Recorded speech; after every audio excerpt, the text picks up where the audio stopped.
Hello everyone, कैसे हैं आप लोग। मैं आपका मैथ्स एजुकेटर अक्षय अग्रवाल एक बार फिर से आप सभी का स्वागत करता हूं आपके अपने चैनल लर्न एंड फन पर। तो बच्चों, आप लोग 11th क्लास में आ चुके हैं और अब 11th क्लास में आने के बाद सबसे बड़ी जो प्रॉब्लम है कि 11th क्लास टफ लग रही है और जो सिलेबस इतना सारा हो गया है। जो पहले 10th का सिलेबस था वो तो काफी कम था 11th के मुकाबले। अब 11th में एक तो फिजिक्स अलग हो गई, केमिस्ट्री अलग हो गई और जो बच्चों ने बायो लिया तो उनकी बायो भी अलग हो गई। ठीक है, उसके अलावा मतलब इतना सारा सिलेबस सब कुछ आ गया है और सारी की सारे बच्चों की एक ही प्रॉब्लम है कि यार हम अपनी पढ़ाई कैसे करें। पढ़ना तो ठीक है, हम रिवाइज करने के लिए हम प्रॉपर तरीके से इफेक्टिव नोट्स कैसे बना सकते हैं।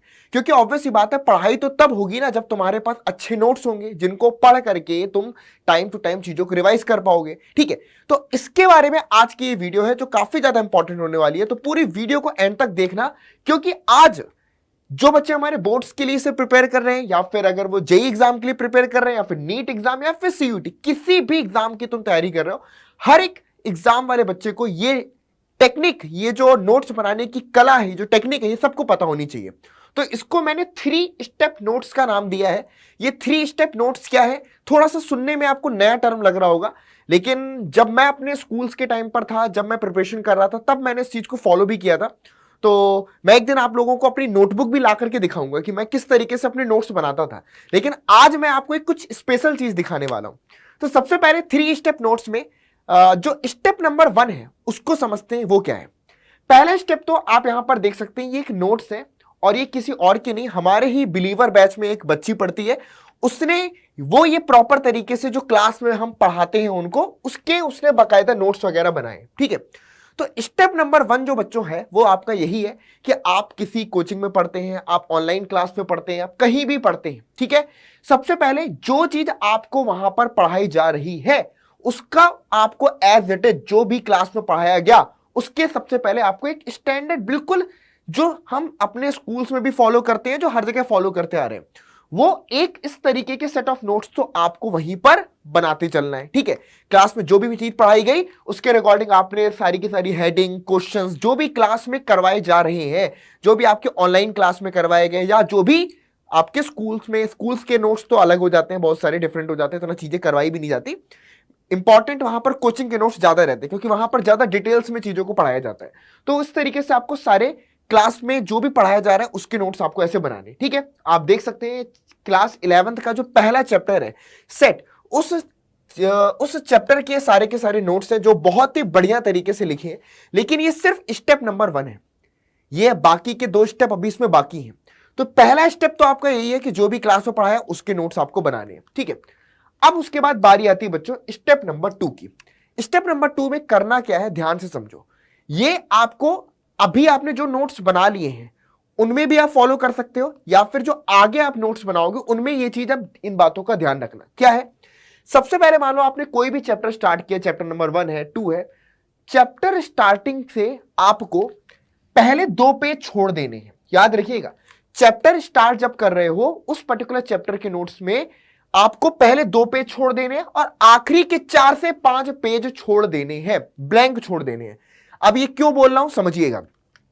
आपने क्लास में जो भी आपको पढ़ाया गया, ठीक है, उसके तो तुमने लिख लिया, नोट्स बना लिए। ठीक है, अब क्या होगा, अब उस पूरे चैप्टर में जितने भी फॉर्मूलाज आए, जितनी भी ट्रिक्स आई, वो सब तो तुमने चैप्टर के दौरान पढ़ी है ना, तो वो तो अब नोट्स में बीच में कहीं कहीं पे होगा। तो अब क्या करना है, जब तुम्हारा चैप्टर कंप्लीट हो जाए तो उस पर्टिकुलर चैप्टर के जितने भी फॉर्मूलाज हैं, जो भी उसमें ट्रिक्स या कुछ स्पेशल टर्मिनोलॉजी मैंने बताई कि बेटा इस तरीके से तुम इस चीज को याद रख सकते हो, इस तरीके से तुम इसको इजीली समझ सकते हो, वो सारे हिंट जो भी चीजें हैं वो आपको पहले 2 पेज में लिखना है। इससे होगा क्या कि जब भी तुम, है ना, जब भी तुम नोट्स को रिवाइज करोगे तो सबसे पहली नजर तुम्हारी उन चीजों पे पड़ जाएगी। किन पे? फॉर्मूलाज पे पड़ जाएगी, जो भी ट्रिक्स एंड टिप्स मैंने दी थी तुम्हें क्लास में उन पे पड़ जाएगी। तो ये 2 पेजेस आपको चैप्टर खत्म होने के बाद भरना है। ठीक है, तो ये 2 पेज का रूल समझ में आ गया सबको कि इसमें हम चैप्टर जब कंप्लीट हो जाएगा तो जो जो इंपॉर्टेंट टर्म और फॉर्मूलाज थे वो यहां पर आपको लिख लेने हैं ताकि वो स्टार्टिंग में आपको रिवीजन के टाइम पर हेल्प करेगा। क्लियर है? चलिए, अब इसके बाद ये जो 4 to 5 पेज मैंने यहां पर आपसे छोड़े हैं कि भाई इनको छोड़ देना है, इनको ब्लैंक रहने देना है, ये क्यों बताया?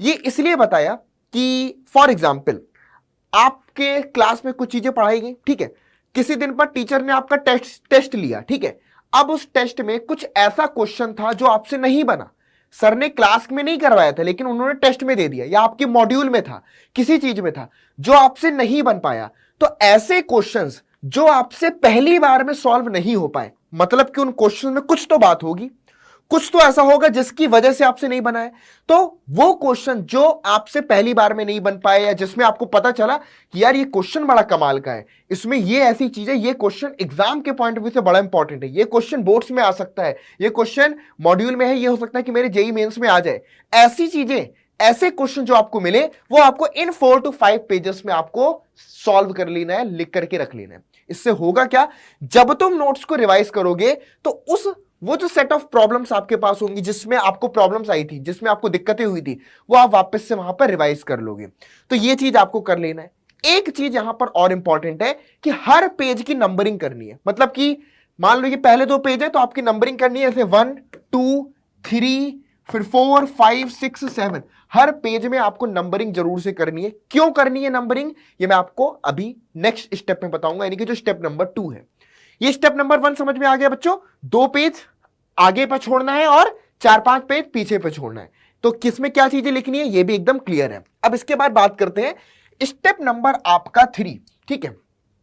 स्टेप नंबर 3 क्या है, ये है मान लो आपके पास आपकी बुक और मॉड्यूल, ठीक है।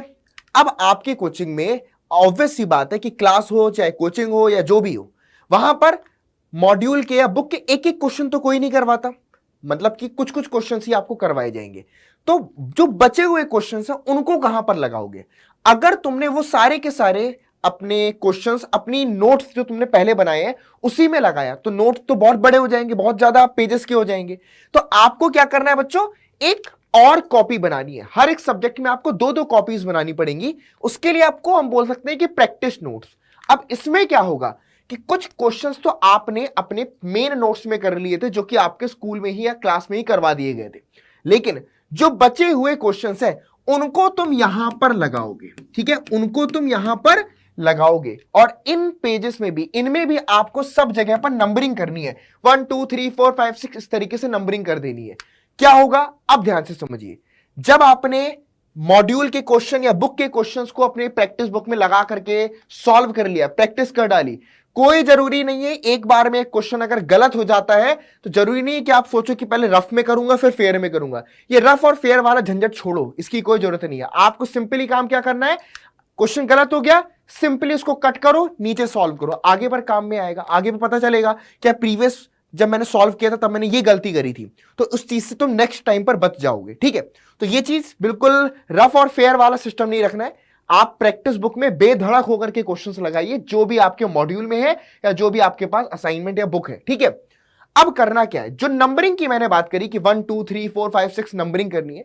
देखो बच्चों, होता क्या है, कई बार हम कुछ चीजें छोड़ देते हैं, गलती से छूट जाती है बुक की।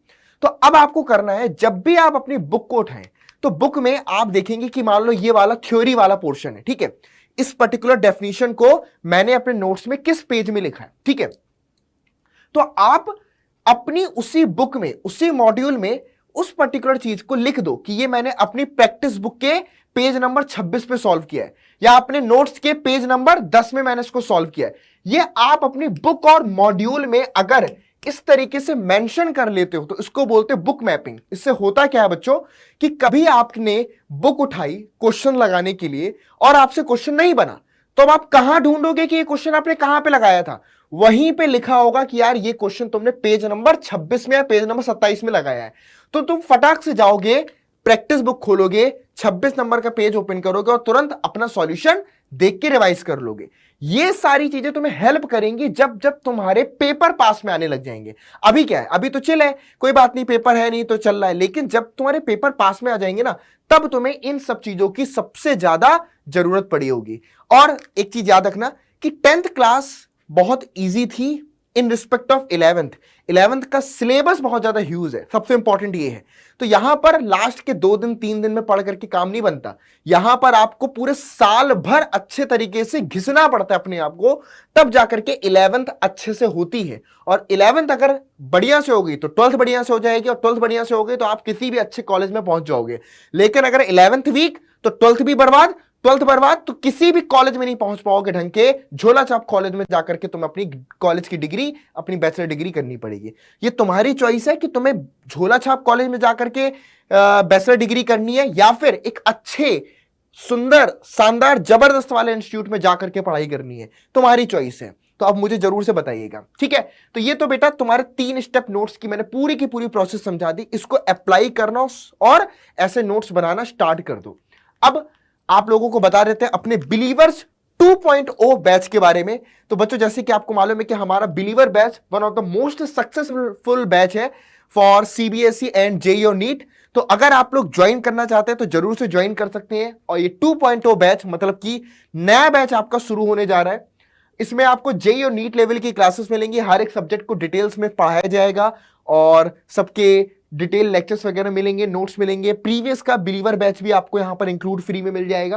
प्लस डिटेल लेक्चर्स के साथ साथ वन शॉट लेक्चर जो रिवीजन के लिए वो भी आपको यहां पर मिलेंगे, ठीक है। और इसके अलावा चैप्टर टेस्ट होगा, प्रैक्टिस क्वेश्चंस मिलेंगे और चैप्टर नोट्स भी आपको यहां पर प्रोवाइड किया जाएगा। तो ये सारी चीजें आपको बिलीवर बैच में हमारे मिल रही हैं, ठीक है। और ये कोर्स बच्चों 4999 का है। इसमें आपके सभी सब्जेक्ट इंक्लूडेड है विद जेईई और नीट लेवल लेक्चर्स, प्लस पूरे साल का कोर्स है, ठीक है। तो 4999 का है, अभी 50% ऑफ पे चल रहा है। ऑफर हमारा 31 मई तक है। तो जल्द से जल्द आप इस कोर्स में एनरोल करके अपने आप को और भी बेहतर तरीके से 11th क्लास की पढ़ाई कर सकते हैं। तो कोई भी आपको प्रॉब्लम है, कोर्स ज्वाइन करना है, तो इस नंबर पे कॉल कर सकते हैं 0124-715-8250। इस नंबर पे कॉल करके कोर्स के बारे में इंफॉर्मेशन ले सकते हैं या फिर इस नंबर पे व्हाट्सएप भी आप कर सकते हैं, ठीक है। तो बाकी ये वीडियो कैसी लगी मुझे कमेंट बॉक्स में लिख करके बताइएगा। वीडियो को लाइक करना, चैनल को सब्सक्राइब जरूर से करिएगा, क्योंकि क्लास 11th के चैप्टर्स जो आपकी फिजिक्स है, केमिस्ट्री है, मैथ्स है, बायो है, सबके लेक्चर्स आपको इस चैनल पर मिल रहे हैं। तो 11th क्लास की बढ़िया पढ़ाई इस चैनल पर आपको होगी। तो जरूर से ज्वाइन करें, सब्सक्राइब करें चैनल को। मिलते हैं नेक्स्ट वीडियो में, तब तक के लिए goodbye, take care to all of you, thank you so much to everyone.